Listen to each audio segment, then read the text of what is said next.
Punga is a text analytics tool that empowers users to clean and summarize documents, make connections, and better understand their analysis techniques. Our presentation makes use of the dataset from the VAST 2006 challenge. So let's dive in. First, we'll add all the documents. With the document viewer, we can read all the documents. First, we see the titles of the documents. Selecting the title expands to show the content of the document. But still, this is a lot of documents. I think we want to start at a narrow entry point. I have a hunch that we'll want to look into hospitals. Still, that's a lot of documents. Let's see if we can narrow this down even more by removing the obituaries and the forms. There, that's a little better. So now we move over to analysis view, and we'll want to add these to the graph. We could view them in the document viewer, but I think first we want to visualize them. And we want to remove some of these documents that we know we don't need.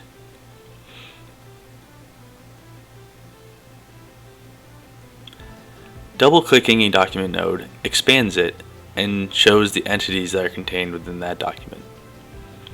Hovering over these, we see that there are some entities that show up a lot. There's Alderwood and some names that show up very often. So we want to go back into the entity viewer to clean some of this up.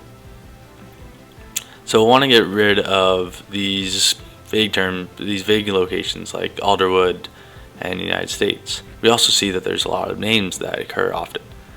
These are actually the authors of the documents. We can go ahead and remove those too for analysis purposes. Now we'll return back to the analysis view, and we'll look into this Tragedy Strikes title. It's a little vague, so we'll actually need to read this document this time. This is certainly a tragedy, but it seems to be an isolated event. So I think I'm going to remove it from our current analysis. And let's focus on this E. coli case. An entity node size indicates the document count of that entity. So let's expand the two largest nodes with this George Prado and Boynton Laboratories. So if we go back to George Prado, we see that he's linked to an article about some suspicious activity involving teens at a silo. Right-clicking and opening doc view, we can read the document. Then if we look in the document view at the Boynton Laboratories documents, we can see that there used to be an FDA investigation, but it's since been canceled. And we can go back to the graph view, hover over those, and look at the timeline. Going back to George Prado, we see that there's another suspicious article here involving a chemical spill in which his brother was involved. So let's see if there's any more Prados, and let's go back to the entity view and create an alias and link all the Prados together. Alright, great. Now when we go back to the analysis view, we see that there's this large Prado node and all the documents connected to it. We can then expand all these documents. Ooh, that's a lot. Let's collapse those and only show the links with the current documents. There, that's a little better.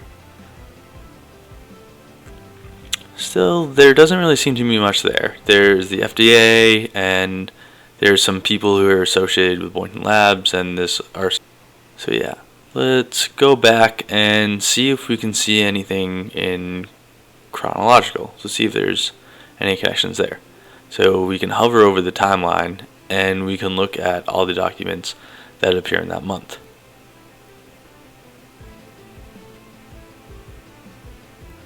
Huh, that's interesting.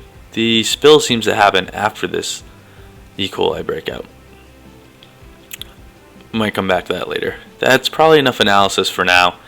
So let's move on to the provenance view. This parallel coordinate chart depicts all the analysis actions we have just completed. The y-axis is correspond to a calculated degree of interest, and for each axis corresponds to a time lapse in our analysis. Last of all, each line corresponds to an entity, so we can filter to understand items that we had a high interest at the beginning, but we may have trailed off. For example, this tragedy story. So I might want to go back and look at that. Or maybe you want to continue the analysis. Feel free to use our tool and try it online at punga.herokuapp.com. We'll be updating Punga with the latest VAST challenge dataset, so stay tuned.